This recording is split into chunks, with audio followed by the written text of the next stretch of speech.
목사의 아침 묵상 2024년 6월 4일 화요일 아침입니다. 오늘은 마가복음 3장 1절로 6절 말씀을 통해서 복음을 소유한 자의 믿음, 이런 제목을 가지고 말씀 묵상의 은혜를 나누겠습니다. 어제도 작은 교회 신방이 있었습니다. 선교 사역을 마치고 개척하라는 부름을 받고 개척해서 8년째 사역하고 있는 목사님이십니다. 지금 중3 학생만 12명을 섬기고 있는 교회입니다. 재정적으로 감당되지 않아 사업자를 내어 행사 진행업체를 운영하며 사역을 지속하고 계십니다. 청소년들에게 누구도 잔소리할 수 없는 이 시대에 자신의 영적 잔소리를 통해 다음 세대를 올바른 그리스도인으로 세우고 싶다고 외치고 몸부림치고 계신 목사님의 열정에 뜨거운 박수를 보내드립니다. 작은 교회 신방을 계속하며 늘 감동과 도전을 받습니다.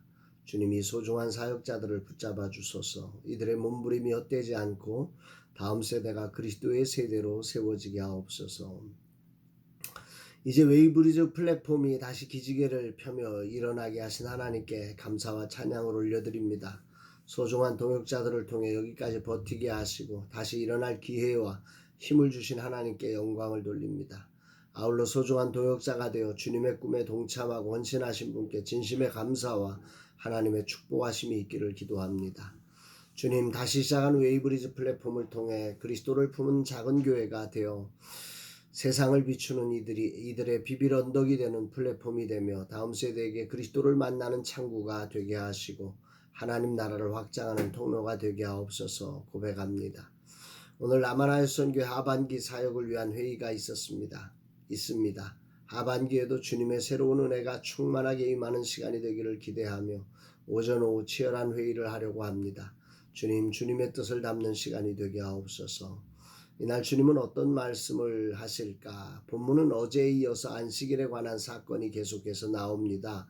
1절, 2절 예수께서 다시 회당에 들어가시니 한쪽 손 마른 사람이 거기 있는지라 사람들이 예수를 고발하려 하여 안식일에 그 사람을 고치시는가 주시하고 있거늘. 한쪽 손 마른 사람이 거기 있는지라 예수를 고발하려 하여 그 사람을 고치는가 주시하고 있거늘. 여기에 손 마른 사람의 상태를 헬라어로 엑세람메넨이라고 하는 완료 수동태 분사형을 사용하고 있습니다. 이 완료 수동태 분사형이라는 말은 이것이 태어날 때부터 되어진 게 아니라는 거죠. 후천적인 어떤 질병이나 사고를 통해서 근육이 마비되고 손이 말라버리는 이런 일들이 벌어졌다라고 하는 것을 암시하는 것 같습니다. 후천적 질병이다. 과거 그는 건강한 상태로 회당에 있었던 사람이라는 얘기인 거죠. 그러면 그런 그가 안타까운 사연을 통해서 손 마른 상태가 되어서 오늘도 회당에 존재하고 있습니다. 얼마나 그가 아픔 속에서도 신앙을 지키면서 그 회당 속에 거하고 있다는 사실은 한편으로 보면 감동적일 수 있습니다. 또 반대로는 정말 안타까움일 수도 있는 거죠. 그런데 그런 사람을 예수를 고발하기 위한 수단으로 주시하는 이들이 있다고 오늘 본문은 말하고 있습니다. 정말 손 마른 사람이 치료되기를 기대하며 주시해야 하는데 오히려 예수를 고발하기 위해 주시하는 엉뚱한 사건이 안식일에 일어난 것입니다. 그것도 회당에서 말입니다. 이들은 이미 예수를 고발하기 위해 작정하고 기다리고 있는 거죠. 그때 예수님은 이들의 생각을 아시면서 당당하게 행하시죠. 3절 4절 예수께서 손 마른 사람에게 이르시되 한가운데 일어서라 하시고 그들에게 이르시되 안식일에 선을 행하는 것과 악을 행하는 것 생명을 구하는 것과 죽이는 것 어느 것이 옳으냐 하시니 그들이 잠잠하거늘. 예수님은 손 마른 사람에게 한가운데 일어서라고 명하십니다. 그리고는 자신을 고발하려는 이들에게 질문하지요. 안식일에 어떻게 행하는 것이 옳습니까? 그러자 그들은 아무 말도 하지 못했습니다. 그들도 자신들이 하는 일이 잘못된 것임을 분명하게 알게 하신 것입니다. 무심코 율법을 지킨다는 명목으로 하는 일이 얼마나 하나님의 의도에서 벗어난 행동인지 그들은 분명히 깨닫기 시작했을 것입니다. 그러나 사실을 알았다고 죄성을 가진 인간이 회개하고 돌아오는 것은 아닙니다. 오히려 자신의 죄를 발견하게 한 그 이유가 분노의 이유가 되고 심지어 그를 죽이려는 동기가 되기도 한다는 것을, 죄성을 가진 인간의 모습이 그렇다는 것을 오늘 본문은 우리에게 보여주고 있습니다.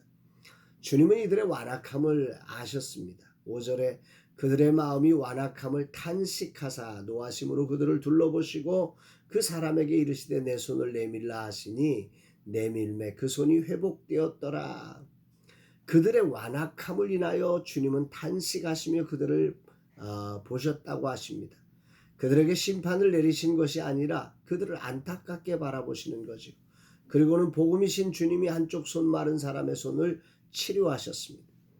고발하려는 사람으로 인해 복음이 막히지 않고 분명하게 드러나게 하셨습니다. 그러자 고발하려던 이들은 그 자리를 나가버립니다. 6절 바리새인들이 나가서 곧 헤롯 땅과 함께 어떻게 하여 예수를 죽일까 의논하니라. 이들은 자신들이 지금 잘못 가고 있다는 사실을 분명히 알았지만 자신들의 자존심과 명예가 실추되었다고 이 사실을 느끼고 있고 그 사실에 분개하며 예수를 죽이기 위한 방법을 찾기 위해서 헤롯 땅과 결탁했다는 말은 수단과 방법을 가리지 않고 예수를 죽일 수 있다면 무슨 방법이든 동참하겠다, 이렇게 결정했다는 말입니다. 오늘 주님은 내게 무엇을 말씀하시는가? 이 땅의 삶에는 우리의 한쪽 손을 마르게 하는 일이 벌어지곤 합니다. 그리고 더욱 우리를 슬프게 하는 것은 회당 즉 교회마저도 죄인들이 거하는 곳이기에 그곳에서 한쪽 손 마른 사람을 이용하여 자신들의 목적을 이루는 이들이 있음을 보게 됩니다. 이것이 죄성을 가진 인간이 모여 사는 이 땅의 현실이고 정말 안타까운 모습입니다. 얼마든지 이런 곳을 피해서 주님은 일하실 수 있으십니다. 그러나 주님은 자신의 목숨이 위태롭게 되는 이 자리에서조차 복음이 되어 주셨습니다. 안식일에 해야 하는 일이 무엇인지를 분명하게 드러내셨습니다. 한 영혼이 어떤 상황에서도 이용당하지 않게 하셨고 그 영혼을 자신의 위험을 감수하고서라도 건지시는 복음이신 주님을 찬양합니다. 사역을 감당한다는 것은 어쩌면 이런 상황을 늘 만나며 살아가는 일이 아닐까 생각해 봅니다. 그럼에도 불구하고 복음이신 주님을 신뢰하며 주님의 방식을 따라 우리의 삶을 믿음으로 드러내는 것, 그것이 진정한 믿음의 삶이 아닌가 싶습니다. 웨이브리즈 플랫폼을 개발하며 3년을 헤맸습니다. 다 저의 부족 때문입니다. 그러나 이런 과정을 통해 더욱 한 사람의 소중함을 이해하며 절대 이용당하지 않게 하며 진실로 주님 나라의 주인공으로 서게 하는 일에 쓰임받고 싶습니다. 복음이신 주님이 오늘도 우리 가운데 일하심을 믿습니다. 주님을 따르며 한쪽 손 마른 사람들이 플랫폼을 통해 다시 일어나는 그런 놀라운 소식이 들려지기를 소망합니다. 아울러 하반기 라마나의 선교 사역에 하나님의 새로운 은혜가 담아지고 더욱 복음이신 그리스도가 선명하게 보여지는 사역이 세워지기를 기도합니다. 주님 이 하루도 겸손히 주님 앞에 섭니다. 복음이신 주님이 하실 일을 기대하며 사모하며 나가게 하옵소서. 그 어떤 방해에도 도망가지 않게 하시고 복음이신 주님을 모시고 고발하는 엉뚱한 생각들이 우리 마음을 가리지 않게 하옵소서. 혹시라도 우리의 약점과 허물이 드러난다 하더라도 겸손히 주님 앞에 회개하며 다시 회복하는 시간이 되게 하옵소서.